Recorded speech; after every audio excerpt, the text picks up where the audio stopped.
Und ich glaube, das ist in diesem Ranking oder in dieser Liste der Park und das Stadion, die nicht näher zusammen sein könnten, weil die sich gefühlt einen Parkplatz teilen. Die Fußball-Weltmeisterschaft in Nordamerika startet und viele haben schon über die Stadien gesprochen und wo was ausgetragen wird. Wir sprechen nicht ständig nur über Achterbahnen und Freizeitparks, aber wir sind ständig auch in den USA unterwegs.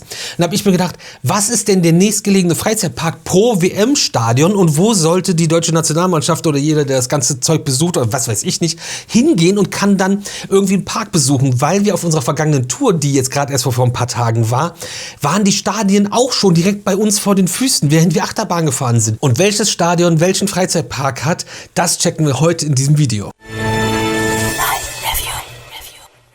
Und wenn ihr das als nicht Fußball-Fan, aber Freizeitpark-Fan genauso abfahren wollt, machen wir einfach eine Route drumherum, ohne dass wir jetzt natürlich die richtige Reihenfolge der Stadien, also die richtige Reihenfolge der Stadien schon, aber nicht wie gespielt wird, einhalten. Und wir starten einfach mal in Mexiko. Das Azteca-Stadion in Mexico City. Da brauche ich euch nicht viel drüber zu erzählen. Es gibt so viele Videos über diese ganzen Stadien. Aber 15 Autominuten davon entfernt befindet sich der Freizeitpark Six Flags Mexico. Da waren wir leider bis jetzt noch nicht, aber die haben unter anderem Medusa Steel Coaster. Das von RMC, das ist ein Hersteller aus den USA. Die bauen Holzachterbahnen in komplett verrückt mit Überschlägen. Und davon haben sie dann einen Coaster. Oder auch Superman El Ultimo Escape. Und zwar ist das ein D.H. Morgan Hypercoaster, das bedeutet eine 60 Meter hohe Achterbahn. 6 Stunden 25 mit dem Auto weiter ist in Mexiko das nächste Stadion der WM, El Estadio Akron. Da waren wir auch noch nicht, weil wir noch gar nicht in Mexiko waren, dann brauche ich das gar nicht so oft wiederholen. 23 Autominuten entfernt, den Parque Los Valentos. Und die haben so das kleine Doppelpack an Achterbahnen, die man als Achterbahnvielfahrer irgendwie ständig vor die Flinte bekommt. Und zwar so einen kleinen Wacky Worm, eine Kinderachterbahn, und das Zamperla Drehmaus, ja, die ihr vielleicht bestimmt schon von der Kirmes kennt. Andererseits hätten wir euch als Option 2 bei diesem Park, auch nochmal 23 Autominuten entfernt, einen Park ans Herz gelegt, und zwar Selva Magica, aber mit Bullet, einem Schwarzkopf-Shuttle-Loop, war das Highlight dort. Diese Bahn steht noch da. Aktuellen Berichten zufolge steht sie aber auch nur noch als Deko da und fährt nicht mehr. Und das ist nicht so schön. Das ist halt eine uralte Bahn, aber auch ein Klassiker, den man eigentlich gerne fahren würde. Schade drum. Und Mexiko ist echt groß. 9 Stunden mit dem Auto entfernt ist das Estadio BBVA. Und hier geht es eher ums kleinste Übel. Es gibt nicht so eine überzeugende Auswahl an Freizeitparks. Ja, und hier gibt es eigentlich in Mexiko gar nichts, was man machen könnte. Soweit man das als Count und Achterbahn bezeichnen möchte, könnte man noch eine Zipline machen, die in Stunde 43 entfernt ist.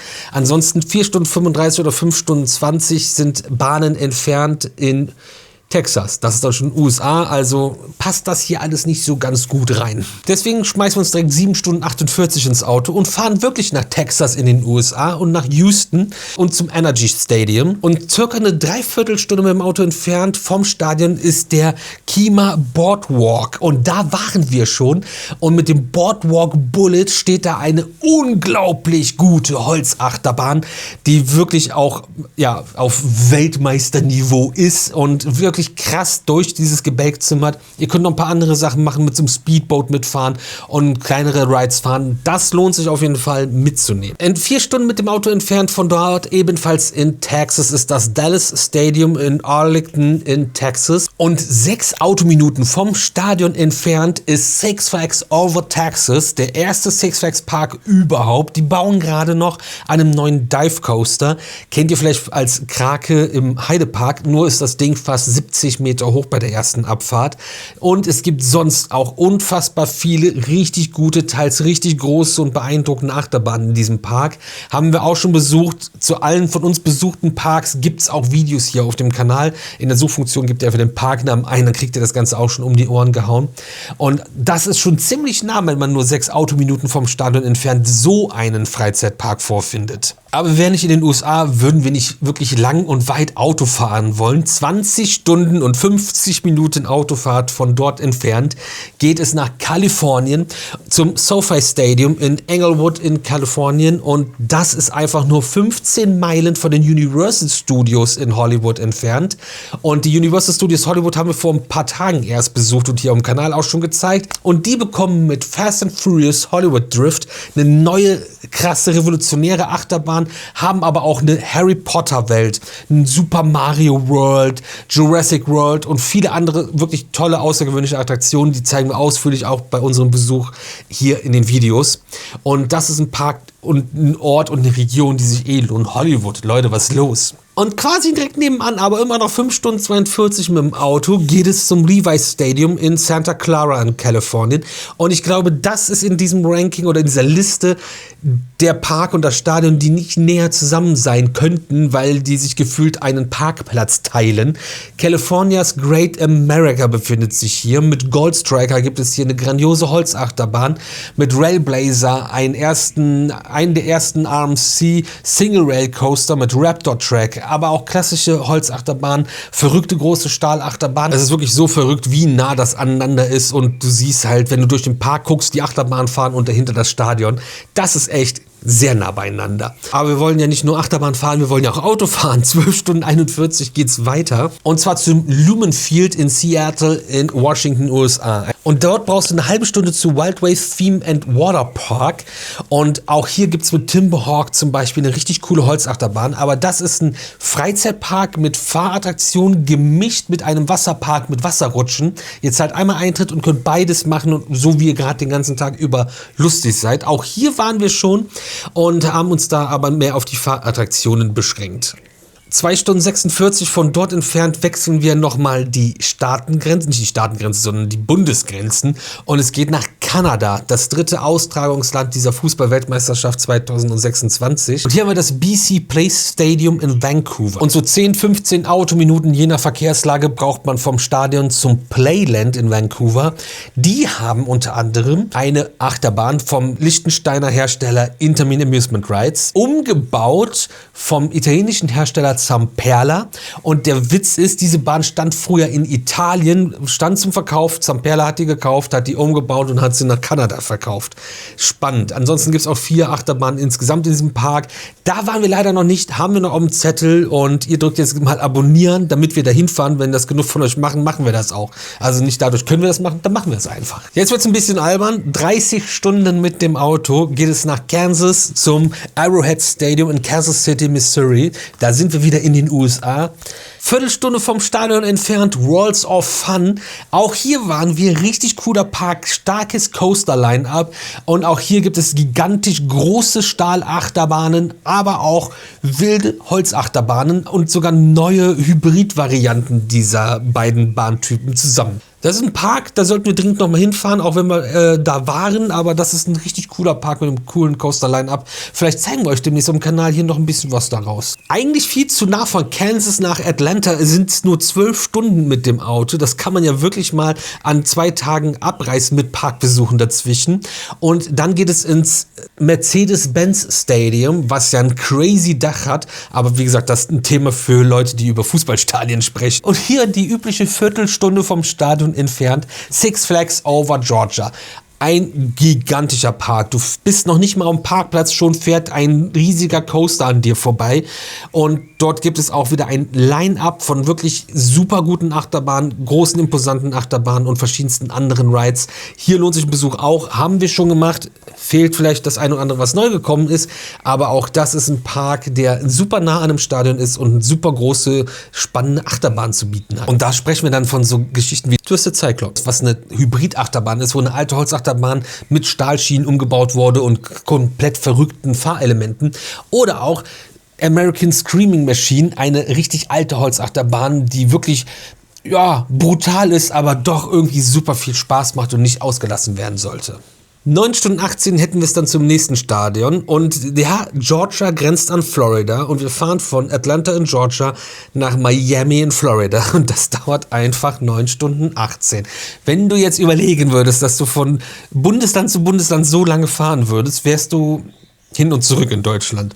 Das Hard Rock Stadium in Miami ist das Ziel, und wir sind quasi dran vorbeigefahren, wo wir eigentlich hin wollen. Und zwar haben wir knapp über 200 Meilen, circa 3,5 Stunden entfernt, als nächstgelegensten Freizeitpark das Legoland Florida. Und da muss man selbst entscheiden, möchte man das oder fährt man noch mal eine Stunde länger und fährt zu Busch Gardens Tampa oder biegt in Orlando vorher ab und macht das Freizeitpark-Mekka schlechthin mit der Walt Disney World, den Universal Studios Orlando Resort und den ganzen anderen Parks und Entertainment. Ich weiß ja nicht.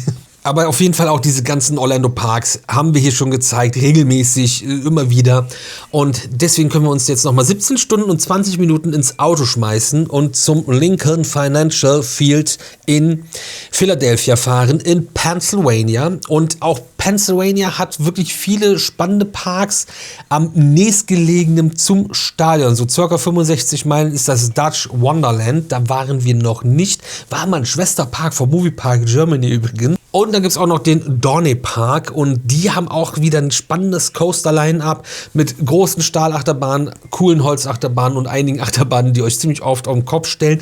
Und hier auch wieder sehr groß inkludiert der Wasserpark. Das haben viele Parks auch, die wir schon genannt haben, aber auch hier ist das so, ja, eine große Sache und wird auch super gut angenommen. 7 Stunden 50 geht's zum BMO Field in Toronto und von dort aus 35 Minuten nördlich liegt Canada's Wonderland. Und wie ihr euch das schon denken könnt, mit Toronto und Canada's Wonderland sind wir wieder in Kanada angekommen. Und Canada's Wonderland haben wir vergangenes Jahr auch zweimal auf einer Tour besucht. Starker Park, starkes Coaster-Line-Up, sieht richtig gut aus, ist schön gepflegt. Also von diesen ganzen Six Flags Cedar Fair Parks einer der schönsten auf jeden Fall. Safe in den Top 5 dieser Gruppe und ein cooles Line-Up, auch mit einer neuen Bahn, die wir noch nicht kennen und vielen anderen spannenden Bahnen, die man sich auf jeden Fall angucken sollte. 8 Stunden 23 geht's zum Gillette Stadium in, Achtung, ich werde dieses Bundesstaat nie richtig aussprechen können. Wir sind wieder in den USA und der nächste größere Park ist hier auch wieder 1,5 Stunden entfernt. Aber wir haben wieder einen Six Flags Park und zwar Six Flags New England. Und auch hier gibt es wieder diese Hybrid-Monster-Holzstahl-Achterbahn-Geschichten. Aber auch so viele spannende Bahnen. Die haben dieses Jahr auch einen neuen Multi-Launch Family Coaster eröffnet und auch so ein cooles Line-Up. Da waren wir auch. Ist aber schon 8 Jahre her. Das heißt, wir müssen dringend da mal wieder hin, glaube ich. Aber Six Flags New England lohnt sich definitiv. Aber wenn wir da durch sind, haben wir noch ein Stadion, wo das WM-Finale stattfinden wird. Und 3 Stunden 50 da weitergefahren, kommen wir zum MetLife Stadium in New Jersey. Das Ganze ist nicht in New York, auch wenn das viele gerne sagen. Und hier kann man quasi schon in der Halbzeit, wenn es eine große Halbzeitshow gibt, man die nicht sehen möchte, mal eben counten gehen. 3 Autominuten ist Nickelodeon Universe, der Nickelodeon Indoor Theme Park, entfernt. Ihr seid sogar wetterunabhängig und könnt da die Achterbahn fahren. Den Park haben wir bei unserer letzten Tour geskippt. Aber das ist ja noch nur aufgeschoben und nicht aufgehoben. Und mit TMNT Shell Racer gibt es dort die steilste Achterbahn der Welt mit einer Neigung von 121,5 Grad. Holla die Waldfee. Und wenn das einem nicht reicht, gibt es in New Jersey, nicht so weit entfernt, ja auch noch Six Flags Great Adventure. Und sollte irgendeiner wirklich auf diese glorreiche Idee kommen, diese Weltmeisterschaft Stadien Freizeitpark Tour zu fahren, holt euch auf jeden Fall eine Six Flags Jahreskarte. Die gilt nämlich für all diese Parks auf einmal und das Parken kann inkludiert sein, wenn ihr die richtige auswählt. So eine haben wir für viel weniger Parks und viel weniger Tour. Wenn ihr mehr so Tipps, Tricks und anderes wollt und euch über Freizeitparks weltweit informieren wollt, dann abonniert ihr jetzt diesen Kanal und unterstützt das Ganze, damit wir noch mehr Zeug euch zeigen können. Wenn ihr Fragen zu egal was in dieser Richtung habt, die Kommentare gönnen euch und jeden Tag um 18 Uhr gibt es ein neues Video.